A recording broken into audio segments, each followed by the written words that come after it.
part 2 of the chapter cell structure and functions. I hope you have understood my previous video, and today we will be starting with another topic, that is plant cell and animal cell. Now,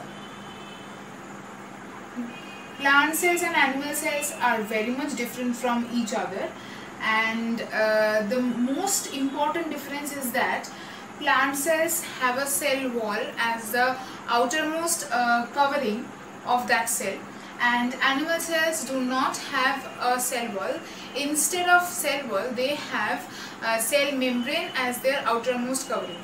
Okay, and there are a few other differences between plant cell and animal cell, and as we move on with this chapter you will get to know the differences and whether some substances are present in plant cell or animal cell. So let's move on to our next topic, that is parts of a cell.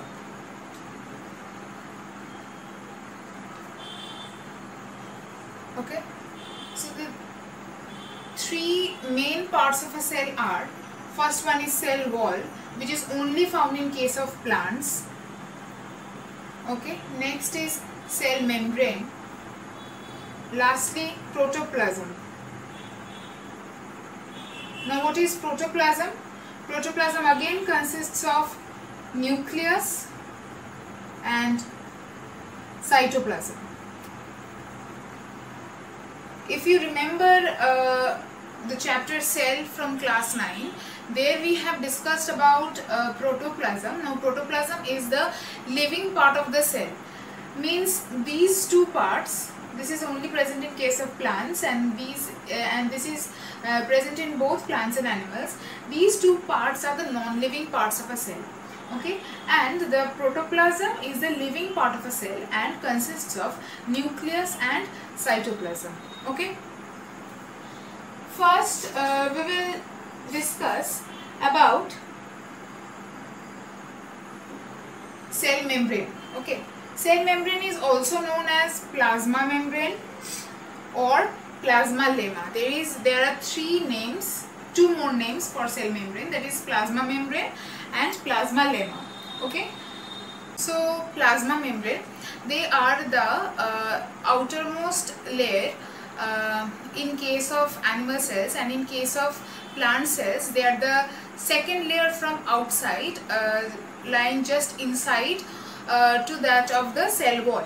Okay, so cell membrane is ultra thin, elastic, porous, selectively permeable, meaning it only allows to pass selective molecules.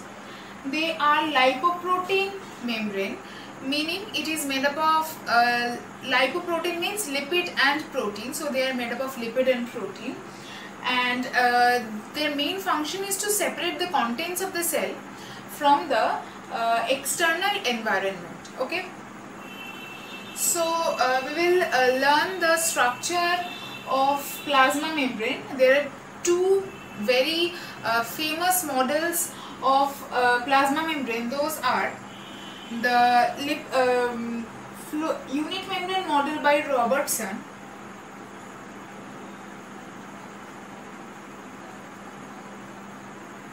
and number 2 is a fluid mosaic model.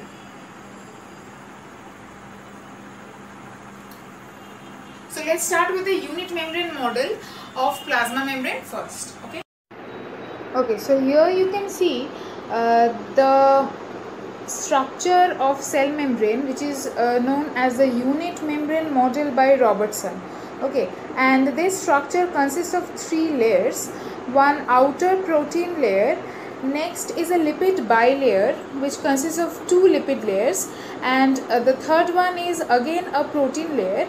And these two protein layers, one of these means the top one is on the outer part of the cell, and the bottom one is towards the inner part of the cell. Okay, and then you can see the circular head-like structures on the lipid layer. Those are the polar ends of the lipids, and the yellow parts are the non-polar tails of that layer.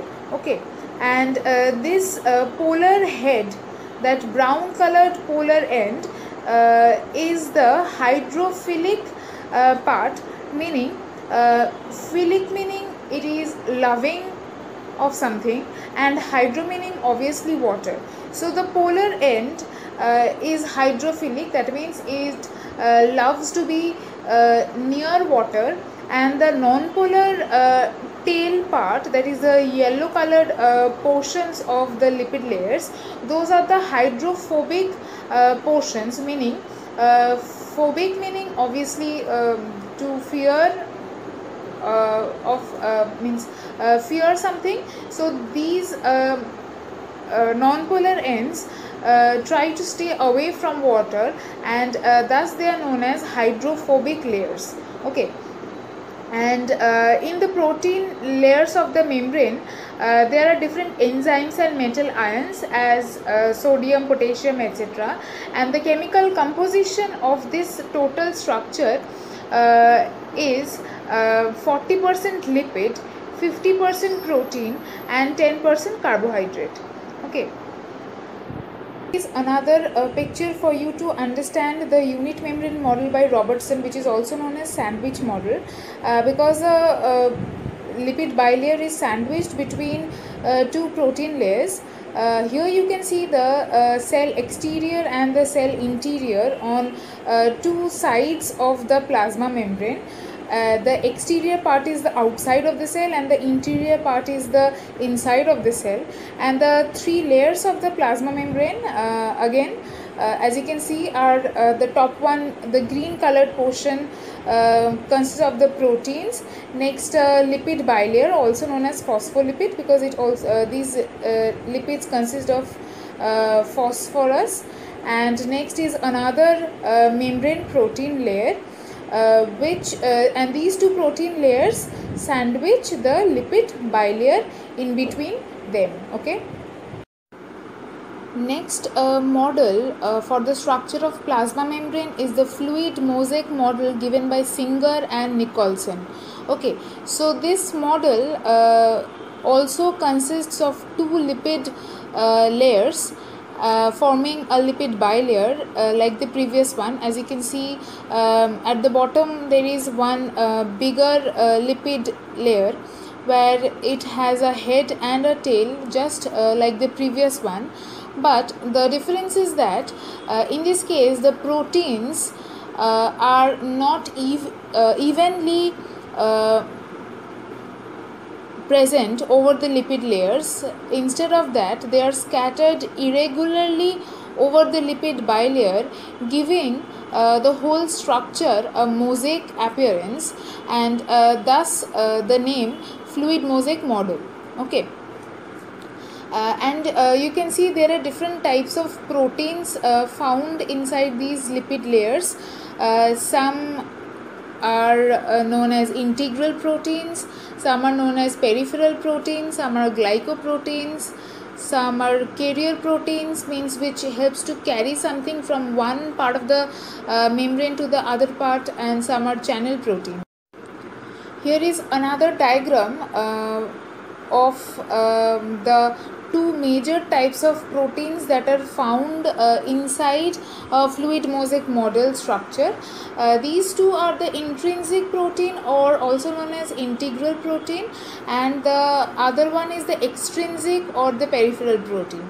So first, coming to the intrinsic proteins, they are located inside the lipid bilayer of the plasma membrane, and is not attached with it with the help of any electrostatic bond, and their main function is to make or create any intercellular contact, or also help in cellular transport, energy supply to the cell, and they are present covering the complete thickness of the plasma membrane. Okay, and coming to the extrinsic protein, which are also known as peripheral protein, and from the name only you can understand that they are found on the periphery of the plasma membrane, and you can see that they are attached with one side of the membrane with the help of weak electrostatic bond, and their main function is to protect the cell. Okay. Coming to the function of plasma membrane, the major function of plasma membrane is protection, is to provide protection to the cell. Because they are the outermost in case of animal cells, and also in case of plant cells lie just inside of the cell wall. They act as an outer covering and protects the cell from any kind of injury or shock. And another thing is that they also provide a shape to the cell, and other functions include providing or acting as an osmotic barrier between the interior and the exterior of the cell. Okay, and it also helps in the formation of certain cell organelles and also the nuclear membrane. These are the basic functions of cell membrane, and we will move on with our next topic in the next video.